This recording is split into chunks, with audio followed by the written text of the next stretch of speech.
So ngayon may nagtatanong about withdrawal dito sa high dollar. Okay, so ituturo natin yan kung paano. Pero ang gagawin mo natin, parang binalik ata nila yung pagkuha ng reward every day. So sagutin ko lang to. Ayan, submit. Ayun, meron akong nakuhang isang high dollar. Tapos pag-check natin, magkano ang high ngayon is nasa 0.02484 dollars. So talagang bumagsak sila lahat. Okay, pero continuous pa rin naman ang ginagawa ng high dollar dun sa project nila. Okay, so balik tayo doon. So, ang gagawin mo dito, kung naka-stake ka yan, stake mo muna, okay, para ma-withdraw mo yung available balance mo. Tapos, ang gagawin mo is itap mo ito. Itong gumagalaw na yan. Itap mo yan, and then, withdraw mo lang ganyan. Okay? So, ngayon, i-paste mo dito yung withdrawal address. So, saan natin makukuha yung withdrawal address? Pwede sa MetaMask. So, mamimili ka kung saan mo i-send, sa Ethereum network ba or sa BSC. So, ang gagawin ko is sa BSC na lang. Okay, Smart Chain. Tapos,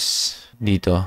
Okay. Gagawin natin, i-send natin dito. Okay? Sa BSC na to. Pero, i-add muna natin yung token nila para sigurado. So, paano ba mag-add ng token? Import token. Search mo. Pwede sa custom na lang. And then, punta ka dito sa my CoinMarketCap. Kukunin mo yung contract address. Hindi yung Ethereum, kundi yung Smart Chain na contract. So, copy address. Babalik ka dun sa my MetaMask. So, dito tayo. Import. Mag-import tayo ng token. Okay? Import token.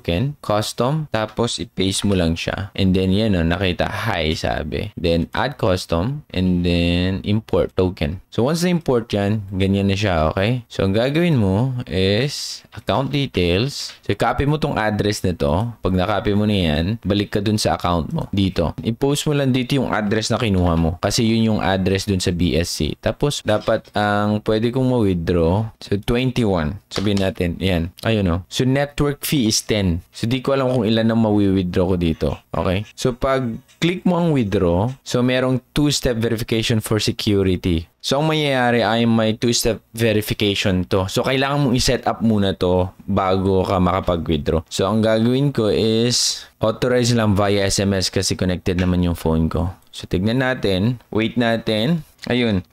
Code is 3500. 3500. Check natin. First time ko din gagawin to para lang may pakita kung paano mag-withdraw. Okay. Withdrawal submitted. Your withdrawal will be processed within 1 to 2 business days. So, check status. Ayan o, nakapag-withdraw ako dito. So, ang marireceive ko is 11. Siyempre, yung network fee is 10. So, amount ng withdraw ko is 21. So, ganun lang, kadali. Nasa pending, magiging available to after 2 days. Pwede mong i-cancel yung withdrawal kung gusto mo. Pero, tignan na lang natin para makita natin. And then, after 2 days, meron akong makikitang high dito. Okay, dito sa wallet ko. So, Smart Chain to.